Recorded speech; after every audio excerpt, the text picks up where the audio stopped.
Hi friends, ఆంధ్రప్రదేశ్లో ఇప్పటికే భారీ వర్షాలు పడుతున్నాయి. మరో 3 రోజుల పాటు వర్షాలు కొనసాగుతున్నట్లుగా వాతావరణ శాఖ హెచ్చరించింది.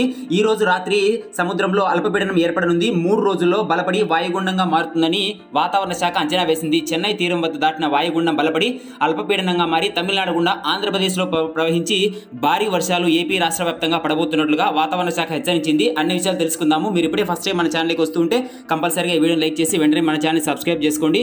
దీనికి అనుబంధంగా ఉన్న ఉపరితల ఆవర్తనం నుంచి ఒక ద్రోణి మధ్య తమిళనాడు నుంచి కోస్తాంధ్ర మీదుగా ఉత్తర ఒడిశా తీరం వరకు వ్యాపించింది. శనివారం దక్షిణ అండమాన్ పరిసర ప్రాంతాల్లో అల్పపీడనం ఏర్పడనుంది.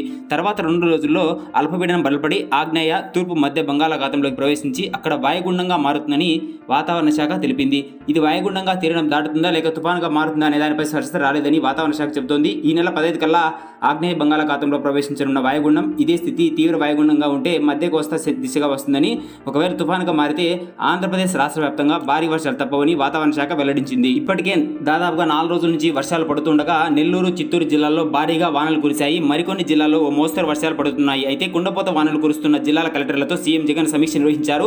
ప్రకాశం, నెల్లూరు, చిత్తూరు, కడప జిల్లా కలెక్టర్ల అధికారులతో క్యాంపు కార్యాలయం నుంచి సీఎం వీడియో కాన్ఫరెన్స్ నిర్వహించారు. నెల్లూరు, చిత్తూరు జిల్లాల కలెక్టర్లు అధికారులు అత్యంత అప్రమత్తంగా ఉండాలని సూచించారు. ముఖ్యంగా తమిళనాడు సరిహద్దుల్లో మరింత అప్రమత్తంగా ఉండాలని, వారికి మంచి ఆహారం అందించడమే కాకుండా బాధితులకు 1000 రూపాయల చొప్పున అందించాలని ఆదేశించారు. అయితే ఆంధ్రప్రదేశ్ రాష్ట్ర వ్యాప్తంగా ఉన్నటువంటి ప్రజలందరూ కూడా చాలా జాగ్రత్తగా ఉండాలని రెడ్ అలర్ట్ కూడా విధించారు. దాంతోపాటు స్కూల్ అన్నింటికీ సెలవులు విధించడం జరిగింది. దాదాపుగా సోమవారం నుంచి స్కూళ్ళు ఉంటాయా లేదా అనేది ప్రభుత్వం ఇంకా ఉత్తర్వులు జారీ కాలేదు.